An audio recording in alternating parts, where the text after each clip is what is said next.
Nah, yang menarik, isu yang dikembangkan terus adalah berapa sumbangan aguan. Itu yang terus, Bang.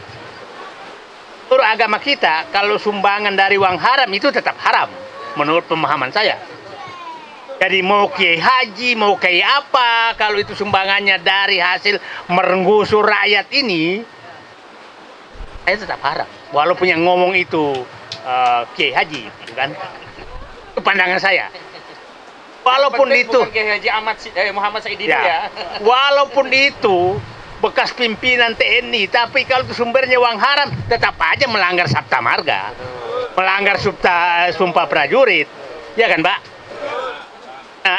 Nah, bukan karena sumbangannya, kalau hasil rampokan, ya harusnya nggak diterima dong, yang menjadi pemujinya, gitu kan? Nah, jadi yang kita persoalkan sekarang, pantaskah bahwa mereka memuji-muji pangan dari hasil merampok rakyat, merampok negara?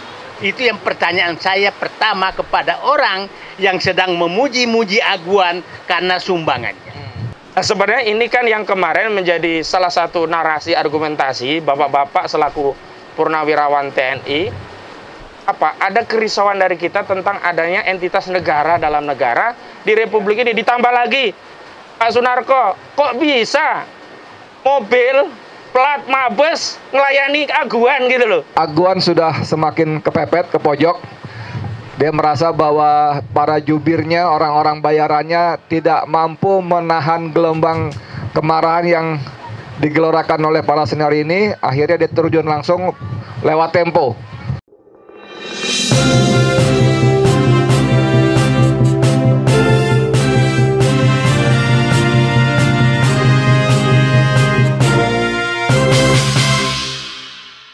Nah, jadi dampak yang kita inginkan adalah bukan hanya memberikan perlindungan kepada warga Banten yang saat ini terdampak Proyek 2, tapi ini kita harapkan memantik ya pergerakan di wilayah lain dan memberi perlindungan di wilayah lain. Akan kita kirim pesan kepada oligarki itu, lu jangan macam-macam, sebab PSN lainnya juga kalau masyarakat bangkit, kalian akan kesulitan. Nah, saya menduga kuat hari ini mereka sedang konsolidasi, terus berkonsolidasi. Kenapa? Ketika kita membela PSN yang terjadi di PIK 2, kita juga punya narasi membela rakyat kita yang ada di seluruh wilayah yang terdampak PSN. Mereka pun begitu, ketika ada perlawanan terhadap aguan, pasti oligarki lainnya berkonsolidasi karena mereka takut mereka juga akan mendapat perlawanan dari rakyat yang kalau rakyat melawan, amsyong mereka itu rugi besar mereka. Jadi jangan dinarasikan kita takut sama naga. Kita kasih garam, naga itu takut lari gitu loh. Cacing atau naga ini? Jadi jangan ya, orang yang benar, yang terzolimi malah takut kepada orang yang salah, yang berbuat dolim. Kita balik. Harusnya nggak bisa tidur itu orang-orang yang dolim, orang-orang yang kerampas tanah, orang-orang yang berbuat salah, orang-orang yang menindas. Kita balik. Cuman memang ada biaya untuk membalik keadaan ini. Di antaranya apa? Konsolidasi terus kita. Nah, saya mau kabarkan, alhamdulillah, kira-kira 3 atau 4 hari yang lalu kita sudah silaturahmi ke Banten. Kamu Sultan Banten, juga kiai karismatik di Banten ya. Ya, Fadul Adim, Kiai Haji Fadul Adim ya, bagus Fadul Adim. Apa yang saya bawa ke beliau-beliau? Kita sedang mengembalikan perjuangan PIK 2 ini kepada pemiliknya. Siapa pemilik wilayah Banten? Banten adalah milik wilayah Kesultanan Banten. Siapa yang lebih berhak bahkan berkewajiban untuk membela rakyat Banten? Ya tokoh-tokoh Banten.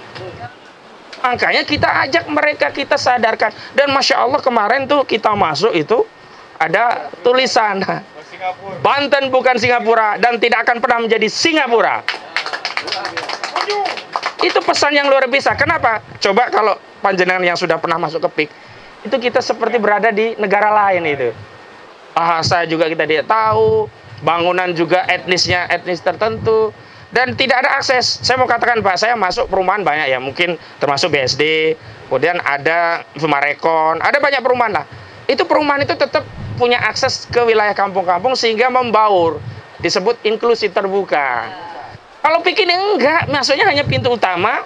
Dan sekarang Pak, orang-orang di sekitar PIK itu, terutama ya di desa yang saya sebut tadi, di Teluk Naga, misalnya di Tanjung Pasir itu, kemudian desa Tegal Angus dan sekitarnya, itu sekarang mengakses desa lainnya kesulitan, harus muter-muter. Saya aja waktu mau ke Tanjung Pasir itu, mapnya kan nunjukin lewat PIK, masuklah saya komplek PIK. Gara-gara itu saya masuk PIK, sebelumnya nggak pernah masuk PIK juga. Gara-gara mau ke Tanjung Pasir. Tapi muter-muter dikeluarkan hanya satu akses, itu kendaraan proyek masuk di pinggir jalan arah jalan Tanjung Pasir. Konon ceritanya kalau proyek selesai ini juga ditutup total. Artinya kalau mau ke Tanjung Pasir nggak bisa akses lewat PIK, memang harus muter lagi ke lewat Tangerang, kota Tangerang, muter balik begitu loh. Nah, sebenarnya ini kan yang kemarin menjadi salah satu narasi argumentasi bapak-bapak selaku purnawirawan TNI. Ada kerisauan dari kita tentang adanya entitas negara dalam negara di Republik ini. Ditambah lagi, Pak Sunarko, kok bisa mobil plat Mabes melayani aguan gitu loh.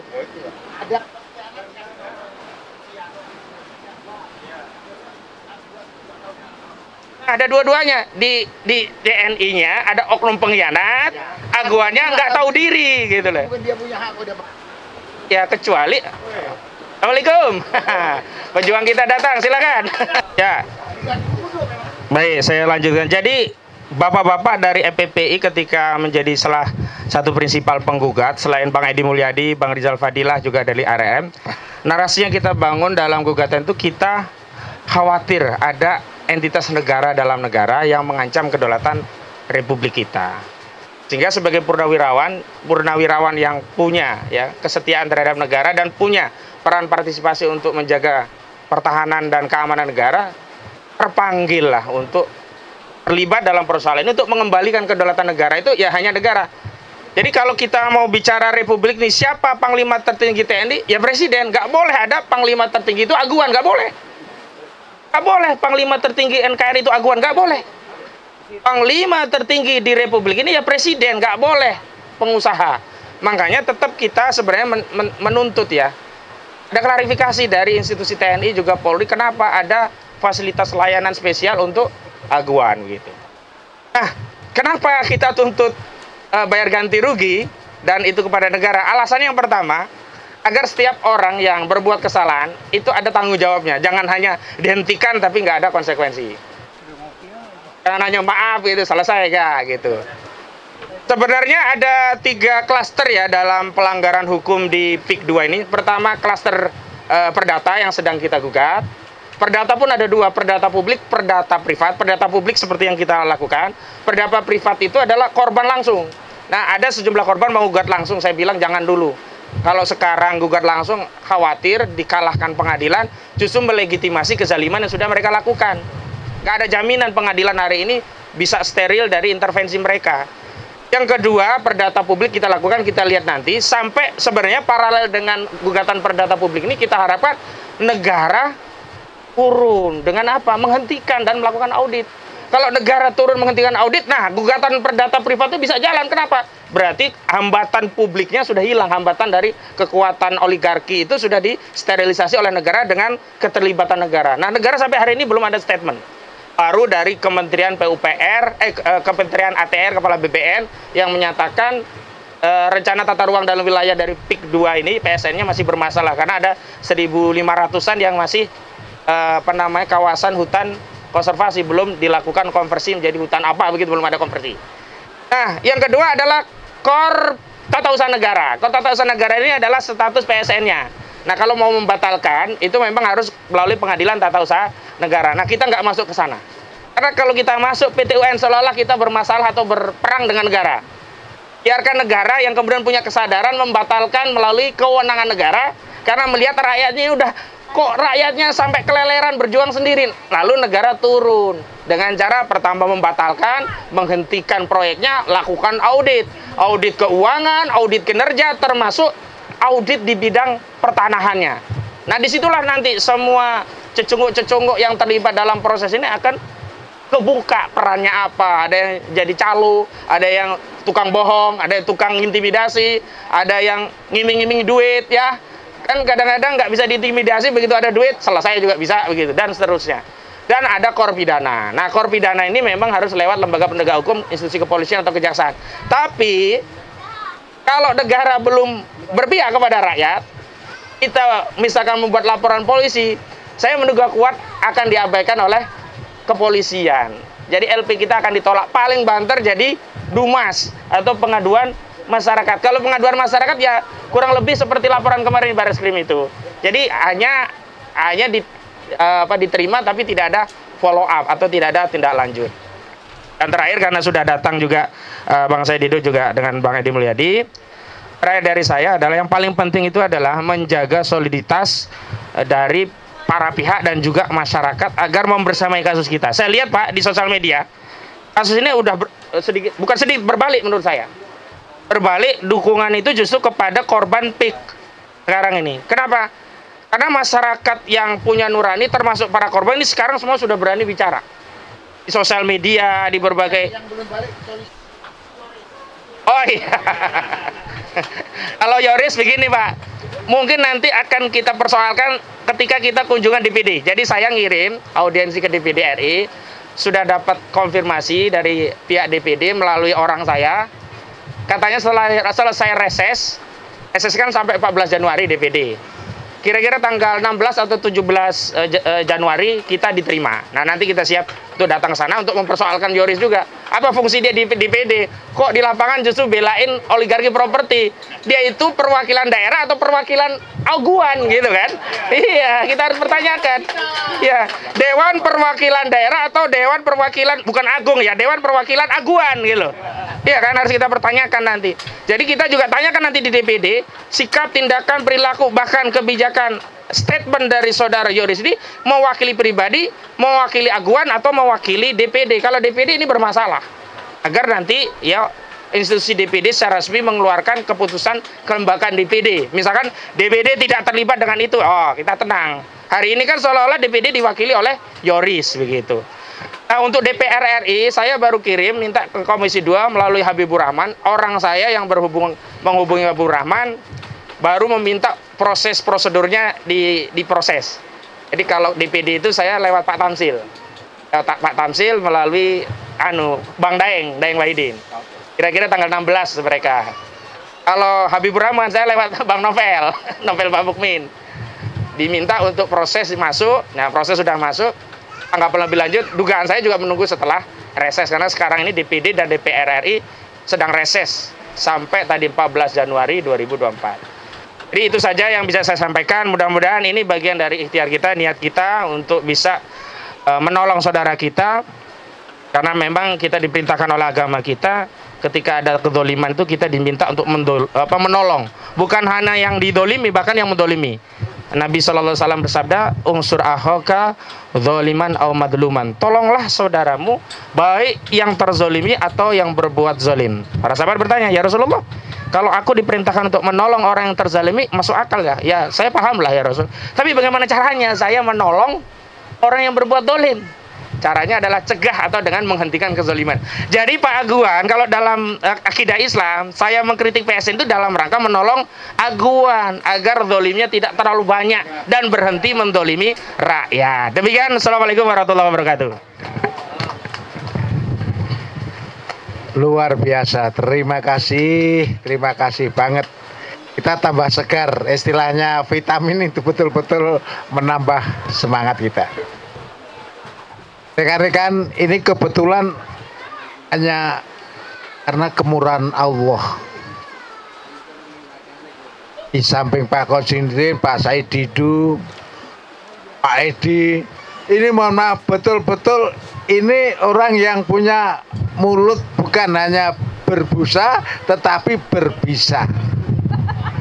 Jadi, dan sebelum saya rahasiakan apa setelah ini, saya mohon Pak Said Didu, orang langka ini, pejuang tangguh, mohon memberikan suntikan kepada kami ini. Bapak bisa memanfaat waktu 10-15 menit, terus diakhiri Pak Edi. Karena ini Pak Edi itu juga Quran berjalan sebenarnya itu. Jadi Bapak yang nyimpulkan semua, baru nanti terakhir saya libas semuanya begitu ya. Ya silakan. Cek, cek apa tes? Kalau tes orang miskin. Kalau cek orang kaya. Bismillahirrahmanirrahim. Assalamualaikum warahmatullahi wabarakatuh. Alhamdulillah, salawat dan salam semoga Allah limpahkan pada Nabi Muhammad SAW serta keluarga, sahabat dan pengikutnya. Amin. Pak Sugeng Waras, tentara tua yang tidak pernah mati ya, dahsyat ya, luar biasa. All soldier never dies. Semua tentara nih.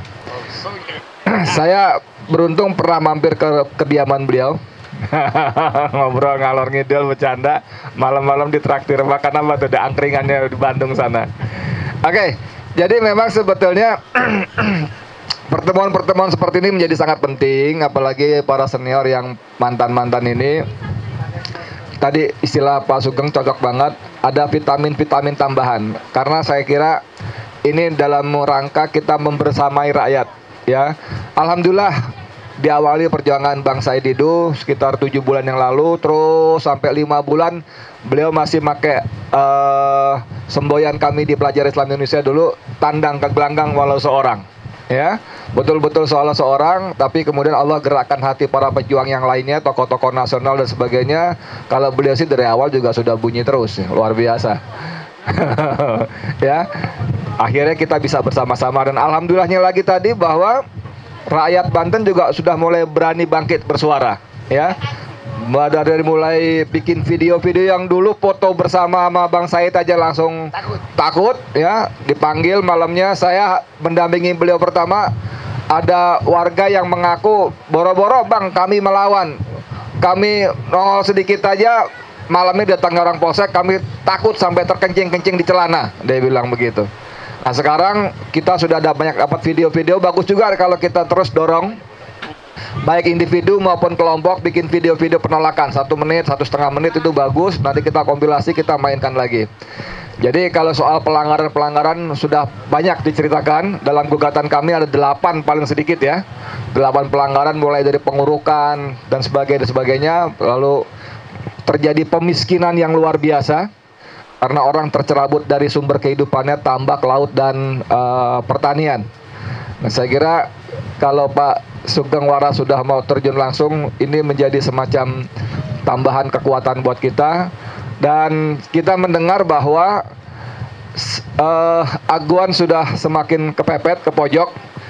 Dia merasa bahwa para jubirnya, orang-orang bayarannya tidak mampu menahan gelombang kemarahan yang digelorakan oleh para senior ini. Akhirnya dia terjun langsung lewat Tempo, majalah Tempo, yang ternyata justru dengan kehendak Allah juga menjadi blunder baru juga.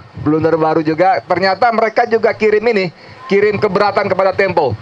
Kalimatnya yang mengatakan menyelamatkan wajah presiden itu dipersoalkan.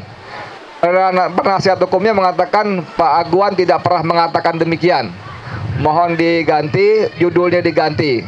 Tapi Tempo menjawab setelah kami cek ulang wawancaranya, kami memutuskan tidak mengganti isi dan judulnya. Nah, ya, jadi memang terkonfirmasi. Nah, ini saya maksud tadi bahwa surat itu pun menjadi peluru baru buat kita. Ya, itu konfirmasi bahwa dia memang ngomong seperti itu. Dan tinggal kita mengkapitalisasi ini menjadi bagian-bagian dari percikan-percikan perlawanan. Dan di luar itu semua tentu kita juga mengakui bahwa kalau kita hanya mengandalkan diri kita sendiri, dengan segala hormat mohon maaf nggak bakal menang. Mereka punya semuanya, jangankan cuma tentara, polisi, presiden pun udah dibeli. Paling nggak bekas presiden yang dulu. Karenanya kita selalu jalin komunikasi dengan Allah yang maha kuat, maha perkasa, yang maha membantu, maha menolong. Dengan demikian, walaupun kita tidak berarti, tapi kalau sudah bersama Allah, tidak ada yang bisa mengalahkan kita. Amin. Saya kira itu saja. Makasih banyak. Assalamualaikum warahmatullahi wabarakatuh. Sedikit tapi nyelekit ya ini. Artinya masuk di jantung kita. Terima kasih. Silakan rekan saya yang tercinta satu ini. Saya punya foto dokumen dengan beliau itu. Saya disentuh, saya balas sentuh dan nikmat sekali. Oke, assalamualaikum warahmatullahi wabarakatuh. Saya terima kasih Pak Sugeng Waras dan teman-teman menambah semangat kita, dan saya sebulan lalu saya menyatakan saya menarik diri gitu. Saya sudah menyerahkan perjuangan ini. Kita lihat angka orang yang mau mengambil alih negeri ini kan sepertinya semua digerakkan. Bahkan akhir Said Agil Sirat pun sudah dikeluarkan. Ya kan, jadi maksudnya sebelumnya Yoris, kemudian Abdesi dari awal, terus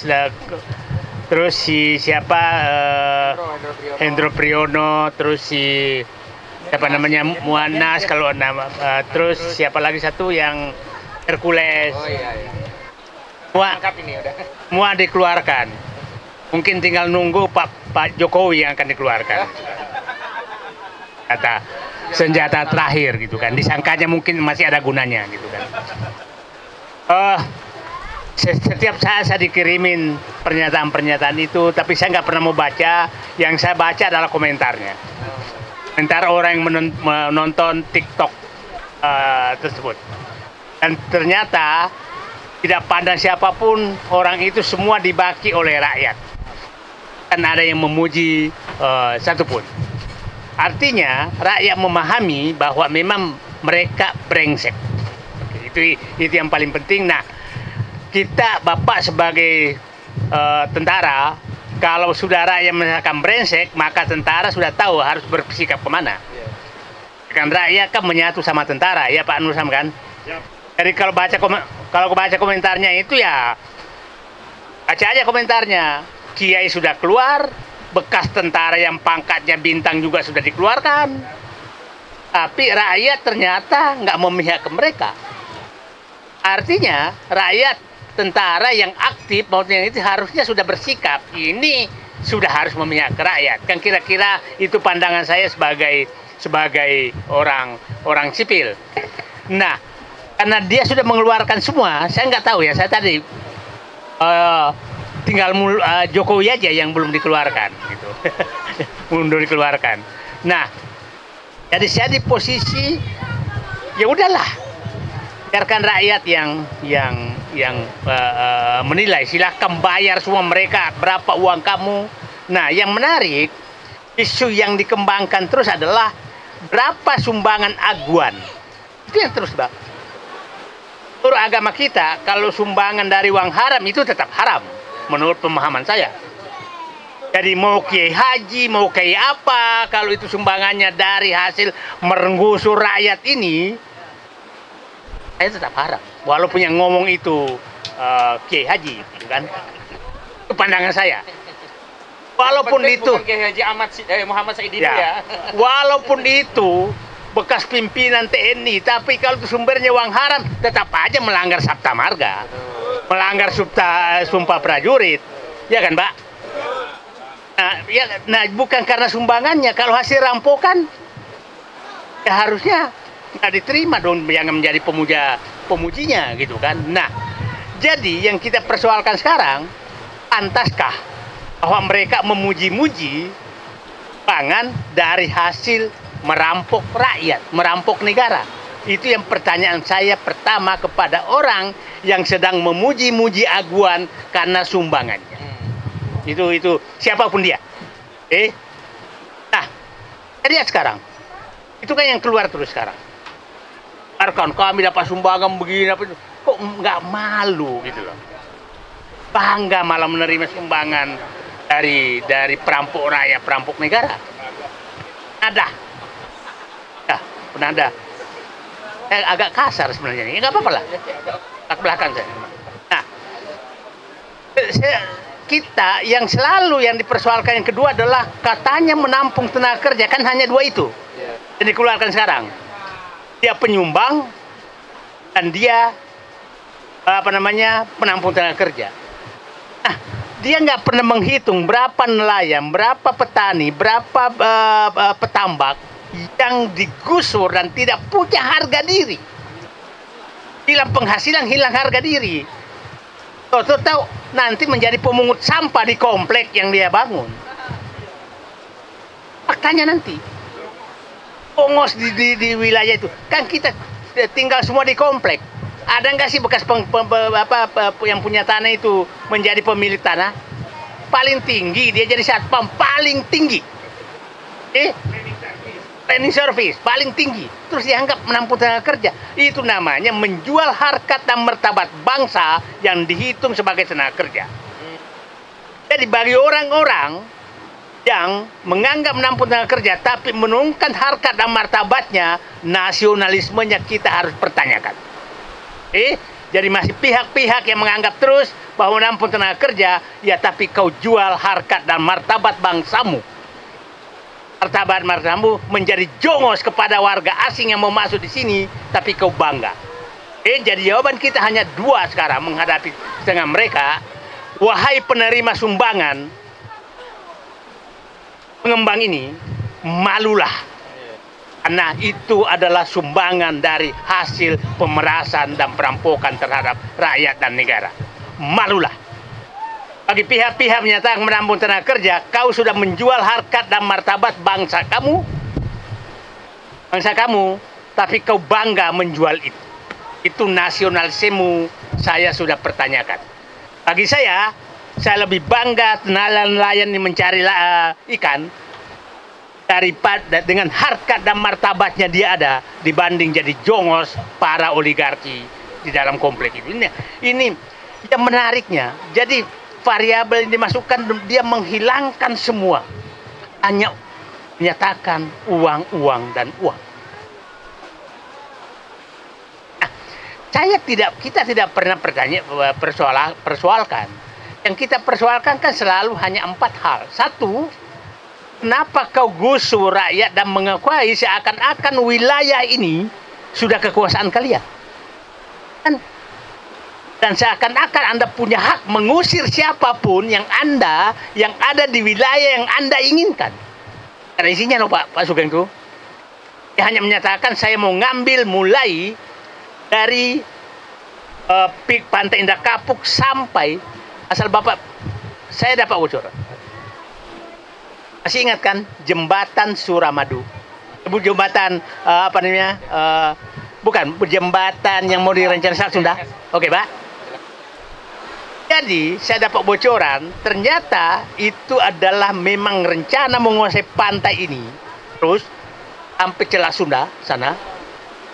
Selat Sunda jadi jembatan, maka masuk Selat Malaka.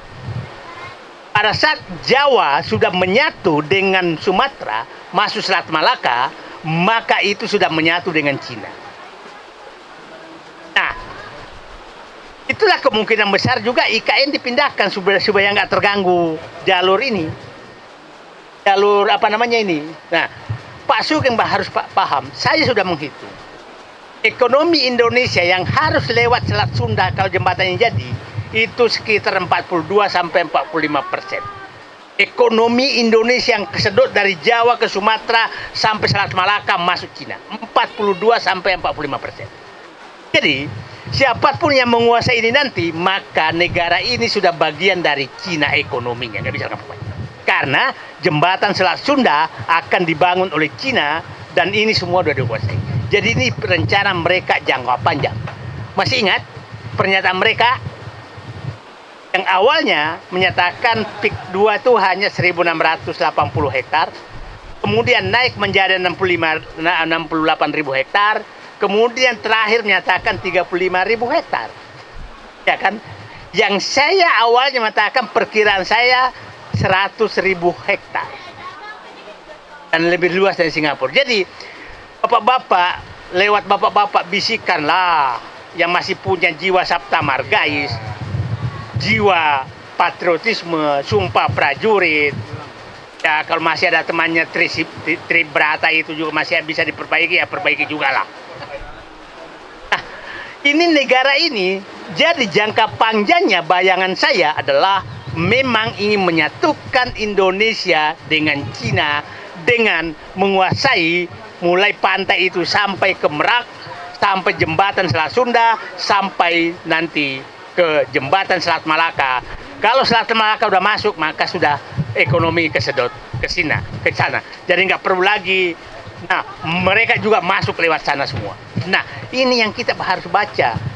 Itu yang kita harus baca. Nah, dan saya ulangi lagi, ekonomi akan dikuasai lewat jalur itu minimal 45%, 42 sampai 45%. Itu yang terjadi. Jadi ini bukan pekerjaan sederhana, tapi adalah sudah menjual nasional. Jadi kepada pihak-pihak Kiai Haji, terus jenderal-jenderal, mantan jenderal, hanya mengingatkan negaramu sedang terancam. Jangan jual murah ayat-ayat yang kamu sudah kuasai. Jangan buang sabta margamu, jangan buang sumpah prajuritmu. Negaramu sedang terancam. Dan terakhir, jangan kau jadi jongos kepada penjual bangsamu.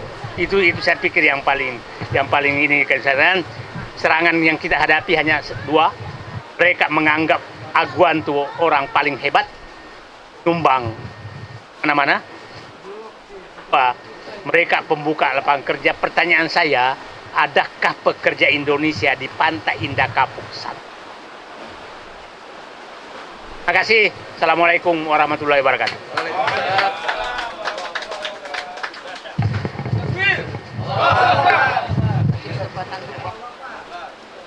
Luar biasa, betul-betul lengkap kita hari ini. Ada 4 tokoh ini saya sudah merasa menang. Ada Pak Narko. Saya umpamakan kalau wayang Jawa itu Pak, Punokawan, anggaplah beliau itu Semar. Sembarang nggak sama. Terus ada Pak Said Didu, itu ada namanya Gareng Pak. Udahlah.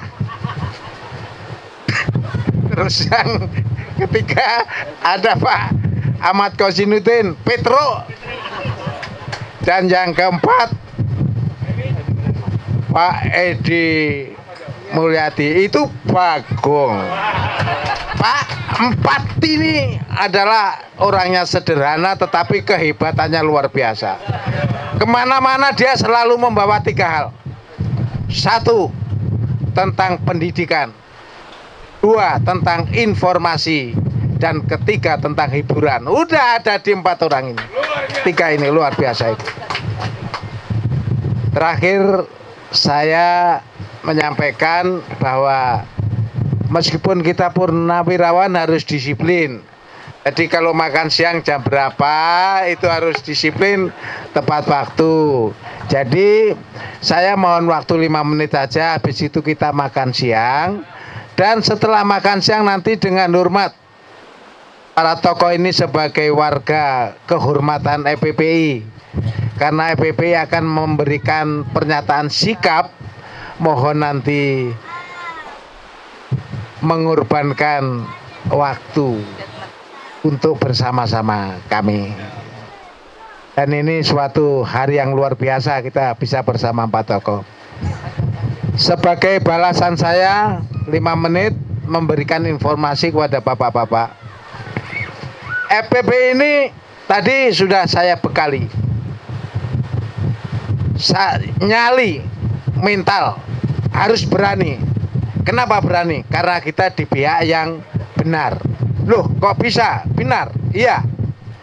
Kita berbicara masalah negara. Secara unsur jelas, ada pemerintah, ada rakyat, ada wilayah, ada pengakuan negara lain. Alasan kita bahwa kita benar ke pemerintah. Kita itu bukan melawan pemerintah, tetapi kita membantu pemerintah. Yang kedua kepada rakyat, kita bukan melawan rakyat, tetapi kita membela rakyat. Dan yang ketiga masalah wilayah, kita menjaga wilayah. Jadi membantu pemerintah, membela rakyat, menjaga wilayah. Itulah yang membuat kita bernyali, berani, dan benar. Kemudian semua juga tidak terlepas dari semua itu adalah berdasarkan keridhaan Allah. Maka dalam mengakhiri ini dengan hormat saya persilakan apakah Pak Edi atau Pak Ahmad Kozinudin untuk memimpin doa kita.